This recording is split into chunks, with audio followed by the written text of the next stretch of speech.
నా పేరు డాక్టర్ పద్మావతి అండి. పుట్టపర్తిని.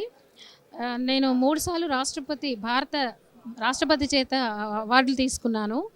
అయితే పద్మశాలి సంబంధించినటువంటి కుల బాంధవులందరూ కలిసి ఇవాళ మల్కాజ్గిరి పార్లమెంటు సభ్యులైనటువంటి ఈటెల రాజేంద్ర గారిని సన్మానించడం కోసం ఈ కార్యక్రమం ఏర్పాటు చేయడం జరిగింది.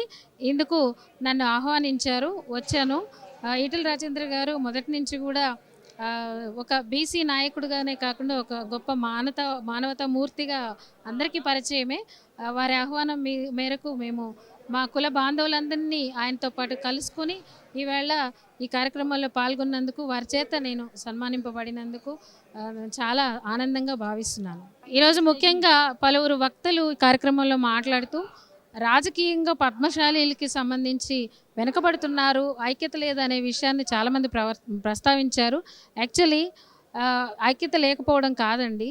కాకపోతే వారి వారి వృత్తుల్లో నిమగ్నం అయిపోయి రాజకీయ చైతన్యం వైపు, రాజకీయం వైపు ఎక్కువగా శ్రద్ధ చూపట్లేదు. ఎక్కువ చదువుల మీద, ఉన్నతమైన చదువుల కోసము యువతంతా కూడా పద్మశాలీలకు సంబంధించిన, బీసీకి సంబంధించిన యువతంతా కూడా వారి తల్లిదండ్రులు పడిన కష్టాన్ని పిల్లలుగా మేము అనుభవించకూడదు, మళ్ళీ మేము మా తల్లిదండ్రులను సుఖపెట్టాలనే మంచి ఉద్దేశంతో వాళ్ళందరూ పై చదువుల కోసం విదేశాలన్నీ చదువుకోవడానికి వెళ్ళిపోతున్నారు.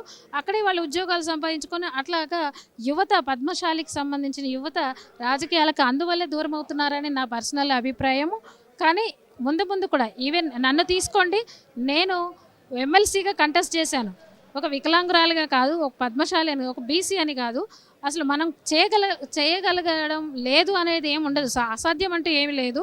కాకపోతే నాకేమనిపించిందంటే రాజకీయంగా పద్మశాలీలు మరింత ముందుకు రావాలి ఐక్యతతో అనిపిస్తుంది.